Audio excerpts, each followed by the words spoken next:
स्वागत है दोस्तों आपका एग्जाम ग्रेड चैनल में। अर्थशास्त्र की इस वीडियो में हम जानेंगे गैर कारक आय क्या होती है, नॉन फैक्टर इनकम क्या होती है। कुछ पेमेंट ऐसी होती हैं जो उत्पादन के कारकों के योगदान से नहीं मिलती बल्कि अन्य स्रोतों से आती है।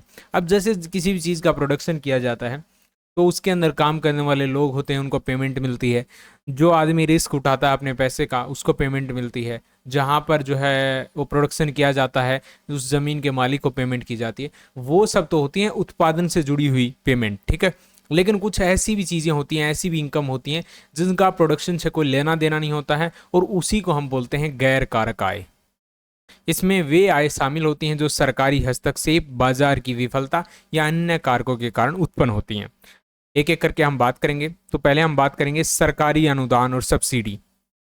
सरकार द्वारा व्यवसायों और व्यक्तियों को दी जाने वाली वित्तीय सहायता, जो कई बार आपने देखा होगा सरकार क्या करती है, कुछ कंपनियों को या कई लोगों को जो है सब्सिडियां देती हैं किसी भी चीज़ के ऊपर, ठीक है, या कुछ ग्रांट देती है।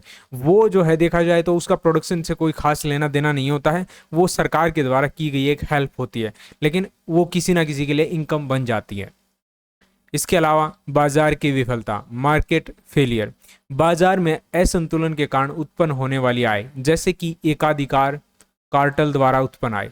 अब इसका क्या मतलब होता है, इसका ये अर्थ होता है अगर बाजार अपने हिसाब से काम करता है तो सबका आपस में कंपटीशन चलेगा, ठीक है, उसके हिसाब से किसी की कोई इनकम कम होगी, किसी की ज़्यादा होगी। लेकिन कई बार क्या होता है, कुछ कंपनियों का किसी मार्केट के अंदर एकाधिकार हो जाता है, यानी कि वो जो प्रोडक्ट बना रही है वो कोई और दूसरी कंपनी नहीं बना रही है, और उसके बाद क्या होगा, वो मनमाने दाम जो है जो ग्राहक है उनसे लेगी। अब यहाँ पर जो पैसा मिल रहा है ना, वो एक तरह से क्या है, बाजार की विफलता के कारण मिल रहा है। बाजार के अंदर कंपटीशन नहीं है, इसी वजह से किसी उद्यमी को या कंपनी को ज़्यादा प्रॉफिट हो रहा है। तो ऐसी जो चीज़ें होती हैं उससे भी जो है इनकम बन जाती है।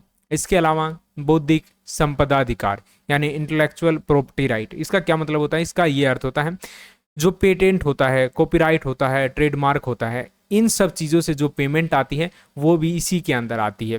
क्योंकि इसके अंदर क्या होता है, इसके अंदर भी उत्पादन का तो कोई खास लेना देना नहीं होता है, लेकिन कई बार क्या होता है, कुछ ट्रेडमार्क होते हैं, किसी भी चीज़ के ऊपर कॉपीराइट होता है। जैसे किताबों के ऊपर अगर कोई कॉपीराइट है, अगर कोई उसका उत्पादन करता है तो यहाँ पर जो है उसका उत्पादन करने के लिए उसकी पेमेंट की जाती है।